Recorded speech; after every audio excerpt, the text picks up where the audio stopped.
What's up, Zox fam? We're back with some more Sword of Convallaria. Now, I'm really excited because we got another banner rotating out, and I wanted to quickly go over these units so that you guys had a good idea of what these units' value was, what they're bringing to the table. Now, I'm excited because we are inching closer and closer to that November 23rd expected release date.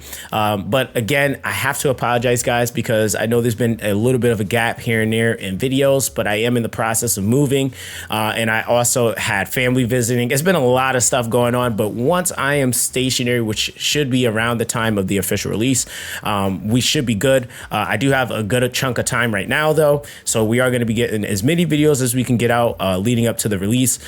So I appreciate all you guys that have been patient and rocking with your boy. All right, so we're going to go ahead and get into these units. Now, this is, again, one of those banners that I would say for free to play, you definitely want to save for these kinds of banners, which, again, if they do decide to keep the schedule of the game the same, that would be amazing, because then you could realistically, start out at launch and then save for these units, right? So we're going to be starting out with DITAGLIO. He is a top tier unit. I'm just going to start out with saying that. There's a lot that he does within his kit. And the first thing that he's going to actually have is obviously, I would say, like one of his main traits that he has, which he is able to gain a HP, attack, and defense increase of 15%. And each time a character on the field is defeated, he is going to be able to restore 35% of his health and 1 point of energy. So keep in mind, the 1 point of energy is important because that's for you to be able to utilize your skills. So him being on the field and allies dying, not that you typically want people to be dying, but it's not all bad, for him, because he actually takes advantage of those things. So if it is something really hard, he's definitely going to eat off of that, right? Now, as far as skills, okay, this is going to be the damage build for him, which I would probably advise for most to probably follow. It is going to be giving you a crap ton to come out of this unit, as far as debuffing, damage, really the debuffs are the biggest thing, right? So the draw sword is going to be a passive ability that's up on the screen here.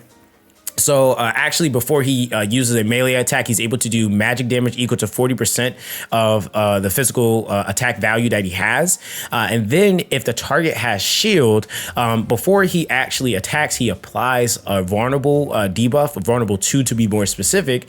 And this is a debuff that actually increases the damage by 20%.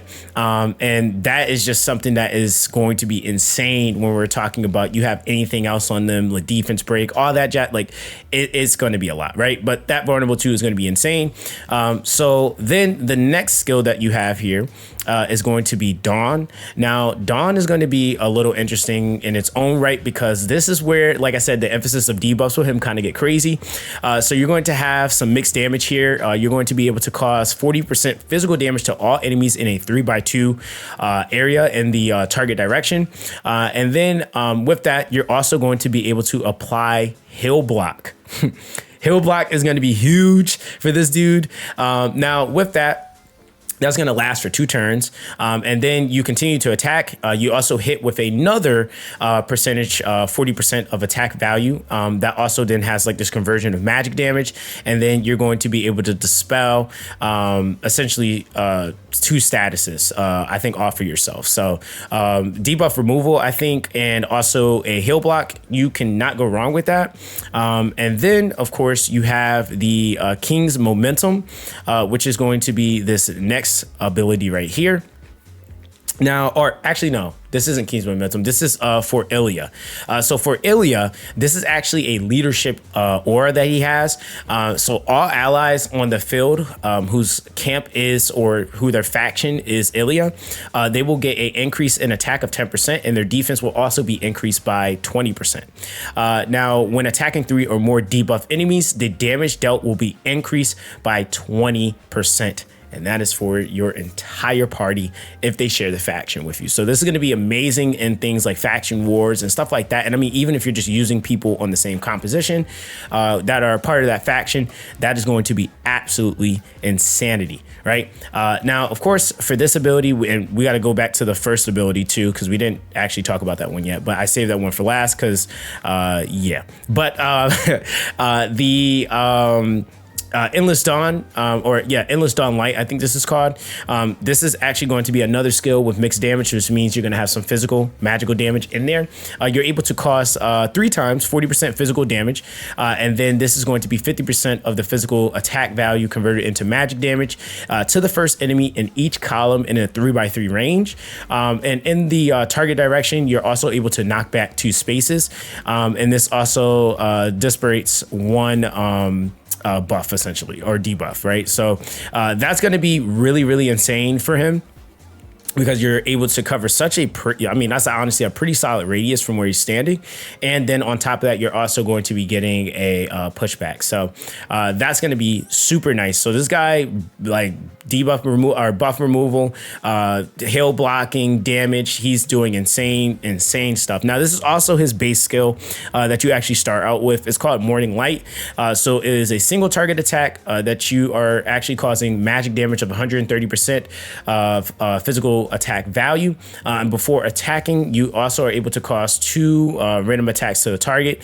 So you also are going to be able to gain attribute gains, so an increase to attack, crit damage, stuff like that. Magic damage, like, it is insane. So I think it's random, but then you also inflict a random debuff that also lasts for 1 turn as well with this guy. So really nice kit overall. I think that if you do decide to pick him up, he's going to be probably one of your top DPS on your account.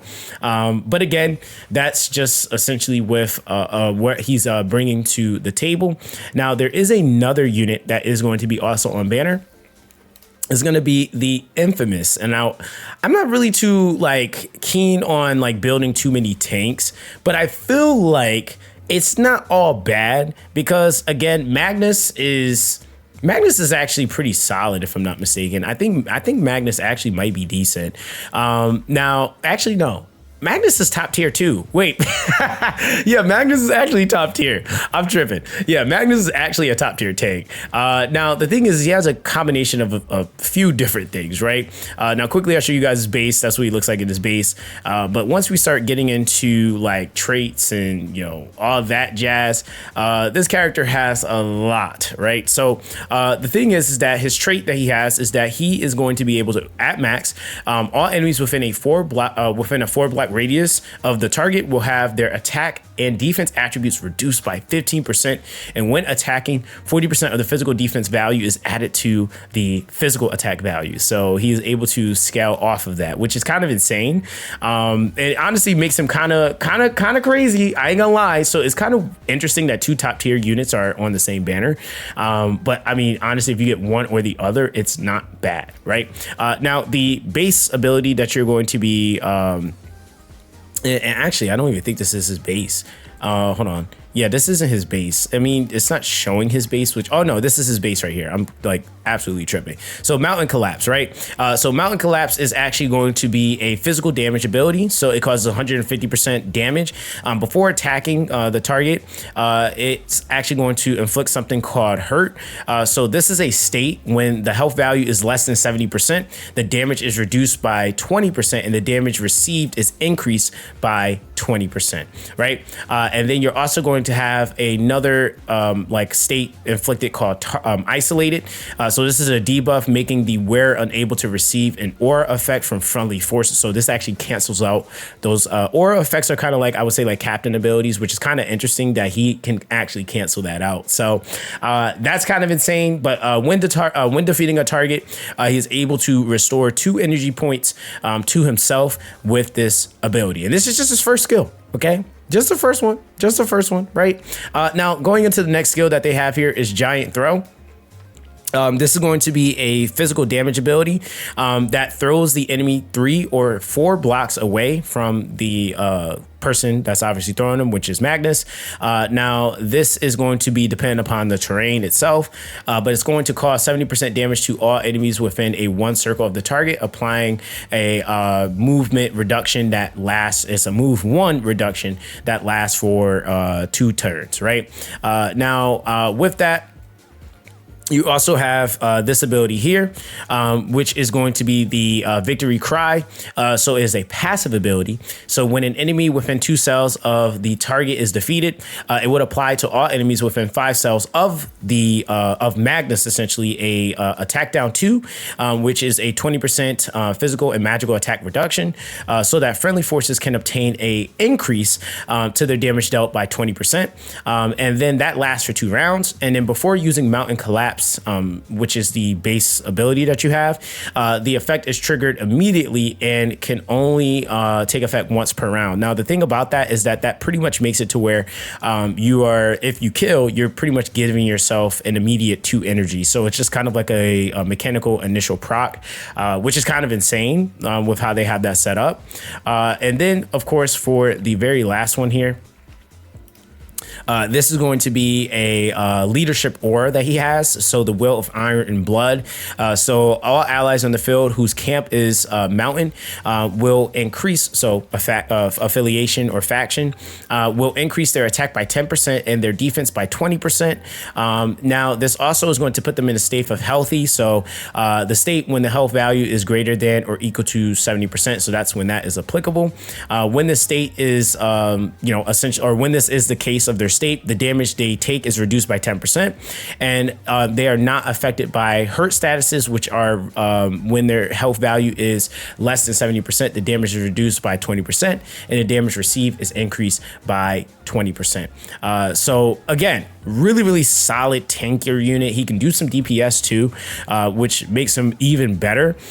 So it's kind of one of those things where I would say, like, with this banner, this is probably going to be a very high in value banner. Now it all depends too on what you already have. Some people will probably hold off regardless, but I would definitely say that these units pretty cool, got really sick animations. Not gonna lie, absolutely in love with this dude with the dual swords and the cross slashing and stuff like that, especially if you're like a Sword Art Online fan or anything like that. Dude's like super sick. But again, that's going to be essentially that. Now I will have a couple of different videos, guys, because again, I am playing some catch up. So I will have some videos coming for the Calamity event that is currently up, because there are some challenge stages, and I'm kind of going through the regular stages. If I get stuck on any of them, then I have a video kind of coming, for that as well. But yeah, I got a lot of catch up to do. But again, if you guys have any questions, let me know in the comment section down below. But that's essentially going to be that, guys. Let me know what you guys think in the comment section down below. Everyone, stay blessed, and yeah, stay charged up.